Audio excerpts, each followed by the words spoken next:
You're watching NFL Daily by Chat Sports. Tyler Jones here. Thanks for joining us. On today's show, a Seahawks legend, Mike Holmgren, has spoken out in regards to Jamal Adams, saying it's time for Seattle to cut ties with their star safety. We'll explain coming up. Also, Ndamukong Suh, could he be making a return to the National Football League just in time for the postseason? We'll tell you about the situation involving Ndamukong Suh and a team that could be a likely suitor for him in just a bit. Also, got an update on C.J. Stroud, his injury status as the Houston Texans quarterback could be out for a bit. We'll explain in just a moment. Before we do, if you want your team to make the NFL postseason, need you to like today's video. Show some love to your team. Don't jinx it. Don't take any chances. Do your part to make sure your favorite team gets in the postseason. Like today's video, and we'll get started with this edition of NFL Daily. Let's begin in Seattle, where former Seahawks head coach Mike Holmgren is speaking out. He did a local interview in the Seattle area just within the last couple of days, and he is suggesting that the Seahawks release their safety Jamal Adams. And you may recall the Seahawks have spent a lot. They have been very patient when it comes to Jamal Adams over the last couple of seasons. Not only did they give up the farm to trade for him a few years ago from the New York Jets, but then you also factor in the fact that he has been injured a lot over the last few years. And yet they've waited it out. He hasn't produced on the football field when he's been healthy.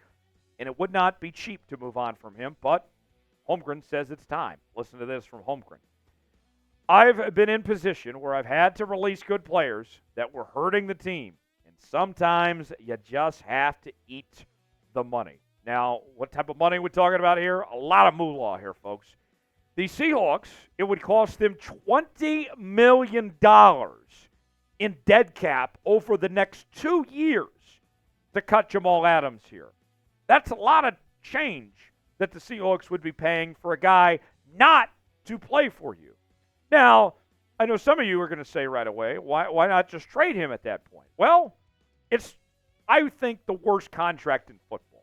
Nobody is going to trade for Jamal Adams and make a move to bring him in when he's playing this poorly and also with as bad as a contract that is.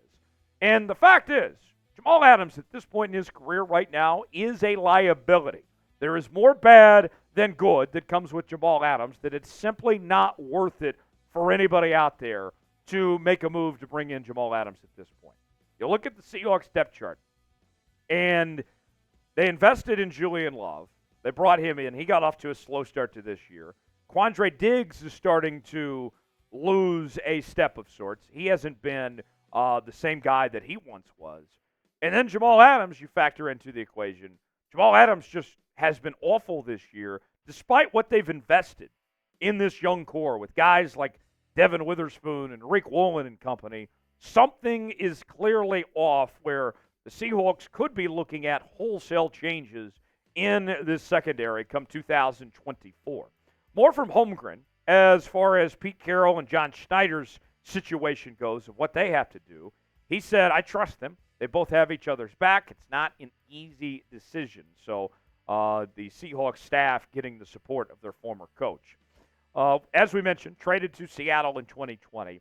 And as far as the amount of time he's missed, besides just the lack of production with Jamal Adams, this is somebody that's missed a total of 25 games over the last 3 seasons and has not been the same player that the Seahawks thought that they were getting from the New York Jets just a few years ago. And if you need to see some numbers, well, we got those for you too.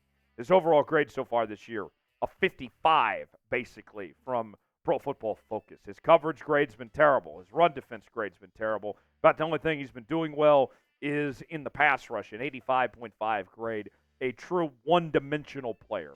And the statistics, they back up what the nerd numbers show you from Pro Football Focus as well. He just hasn't had the production that the Seahawks have been looking for. And if you watch the game against the Niners, you saw the 49ers really just expose Jamal Adams. They were trying to throw his direction.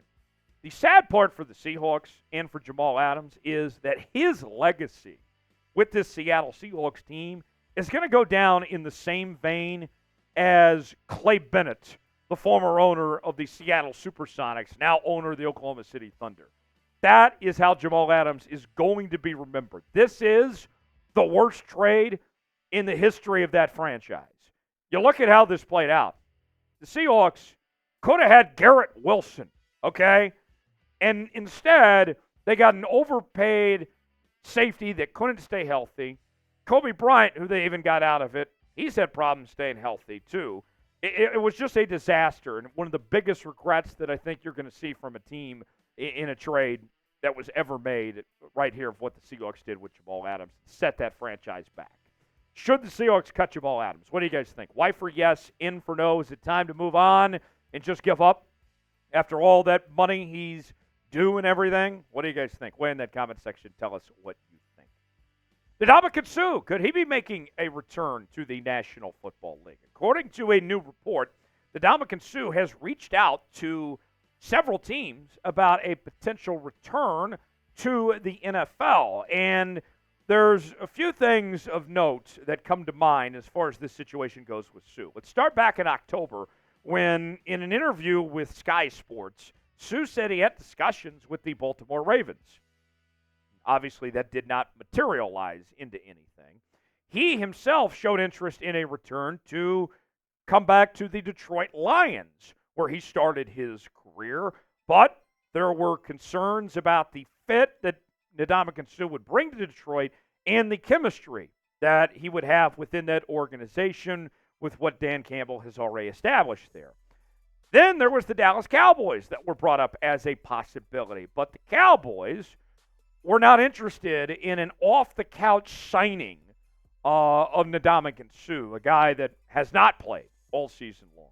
There's one team that still is a possibility, and that is the Cleveland Browns. After the injury they had to Maurice Hurst, they are in need of some help on that defensive line. So, with that said, Ndamukong Suh, Cleveland, that seems to be, as far as I'm concerned, about the only real possibility at this point. We'll explain in just a second. Listen to this from Suh, what he had to say in that Sky Sports interview a while back. Where's the right fit? Where's the right opportunity? Where can I go and add value? I don't just want to sit there and watch other guys be successful. Have options, that's the key, and make decisions from there. So it's twofold. Ndamukong Suh wants to play, but he has to find a team that wants him and also be a contending team, somebody that's going to be around in the postseason. The only option on paper right now looks like the Cleveland Browns. If I were to guess, Ndamukong Suh either goes to Cleveland or he doesn't go anywhere at all. It's one or the other at this point, and I lean towards probably not going to happen. I would think that if the Browns really wanted Ndamukong Suh, they probably would have had him by now. Suh, we mentioned, started his career with Detroit. Most recently was in Philly last year, joining that team about halfway through the season. Played in 8 regular season games. Numbers weren't gaudy by any means. 10 tackles, 1 sack for the former 3-time first-team All-Pro. You're not going to get the Ndamukong Suh that we saw early in his career. Question remains, what does he still have to offer a team potentially? What do you think about the Browns? You think they should go sign Ndamukong Suh? Weigh in. S for sign, P for pass. Chime in that comment section. Let me know what you think the Browns should make a move for Suh or not. Today's show is sponsored by Prize Picks. Prize Picks is daily fantasy made easy. Here's how Prize Picks works.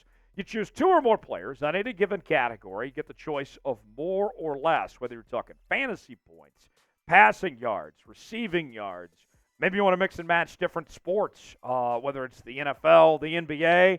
I'm going with a little NFL college football mix and match this week. I got Lamar Jackson to have more than 219.5 passing yards in his Sunday Night Football matchup against the Jags. And then I got Michael Penix Jr. in the college football playoff semifinal, the Sugar Bowl against Texas, having a big night, going off for more than 312.5 passing yards. If both those hit, let's say I put $20 down, I'm making $60 on Prize Picks. You can play along with me as well. PrizePicks.com/CLNS. Promo code CLNS for that $100 deposit match. The link is in the comments and description of today's video. Prize Picks, proud partner of NFL Daily.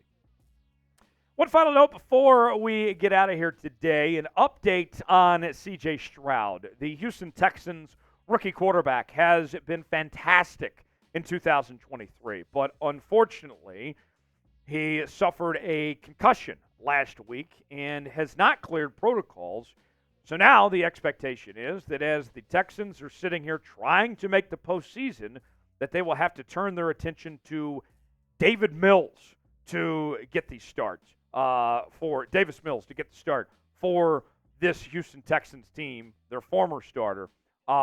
Here's more from Aaron Wilson saying the following. Texans quarterback Davis Mills, who has been preparing to start all week against the Titans with regular starter C.J. Stroud recovering from a concussion. Although Stroud is recovering well, he is not cleared under NFL concussion protocol. Now, I look at the way Stroud has been for this Texans team. He's really just carried them on his back and looks like he's got the makings of being a franchise quarterback someday. The Texans, in their position, in a very competitive AFC right now, have to have C.J. Stroud if this team is going to make the postseason. Maybe you can get by without him this week against Tennessee, but you're going to need him down the stretch. Here's what I'm talking about as far as the year that C.J. Stroud has had. He's, without a doubt, going to be the offensive rookie of the year with the numbers he's put up. 20 touchdowns, 5 interceptions, completion percentage just above 62%, over 3,600 yards passing. He's been a lot of fun so far this year. Now, you look at what's ahead for this Texans team. You play the Titans this week, and then you play the Browns, who are competing for a playoff spot. The Titans again, which is going to be tough to face the same team twice in 3 weeks, and they still have Derrick Henry and company. And then you face the Colts after that, who are still in playoff contention in their own right. Looking at the playoff picture in the AFC right now, I got to tell you, folks, this is a dogfight right now, with the Ravens in good shape to get that 1 seed. From there, the Dolphins, Chiefs, and Jags lead their divisions. The Browns are right there, though, in a wild card spot. The Steelers and the Colts have tiebreakers right now. But look at the 7-6 mark. 4 teams all competing for spots. Houston, Denver, Cincinnati, and Buffalo. It is very close right now. So, with that in mind, the AFC South is still possible for this Houston Texans team. Who's going to win the AFC South? Weigh in. Give me a name. Will it be the Jags? Will it be Houston? Or will it be Indianapolis? Chime in the comment section. Let me know who you think it is. Thanks for joining us here on this edition of NFL Daily. Subscribe now for free, and we'll see you next time here on the program.